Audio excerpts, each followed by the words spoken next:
புத்த பகவானின் வாழ்வின் 3 மகோன்னத தருணங்களை நினைவு கூர்ந்து கொண்டாடப்படும் வெசாக் அலங்காரங்களுக்குள் தோரணங்களுக்கு சிறந்தோர் இடம் ஒன்று. கொழும்பின் சில பகுதிகளில் இம்முறையும் வெசாக் தோரணங்கள் வடிவமைக்கப்பட்டு வருகின்றன.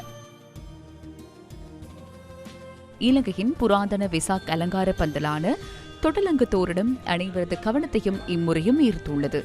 தொட்டலங்க தோரணம் இம்முறை 71வது தடவையாக காட்சிப்படுத்தப்படுகின்றது.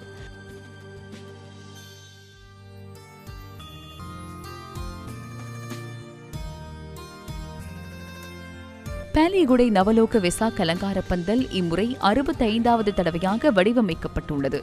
பௌத்த ஜாதக கதைகள் இதனூடாக சித்தரிக்கப்படுகின்றன.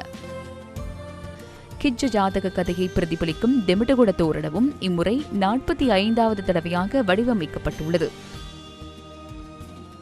கொழும்பு பௌத்தாலோக மாவட்டத்தில் உள்ள வெசாக் தோரணமே இது. கடஹாரி ஜாதக கதை இதனூடாக சித்தரிக்கப்படுகின்றது.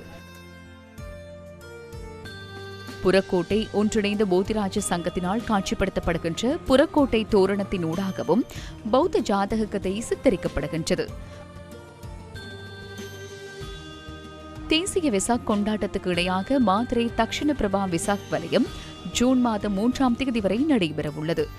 மாத்திரை திககுட மிதல்லவல புராண விகாரை, மாத்திரை நகர கடற்கரை, மாத்திரை மிகதாயினை மையமாக கொண்டே இந்த வலயம் முன்னெடுக்கப்படுகின்றது. கண்டி செனரத்கம லயன்ஸ் கழகத்தினால் வடிவமைக்கப்பட்டுள்ள வெசாக் தோரணம் பொதுமக்களின் பார்வைக்காக நேற்று திறக்கப்பட்டது.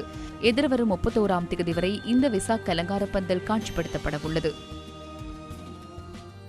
பதுளை நகர மக்களும் வெசாக் பண்டிகைக்காக தற்போது தயாராகி வருகின்றனர்.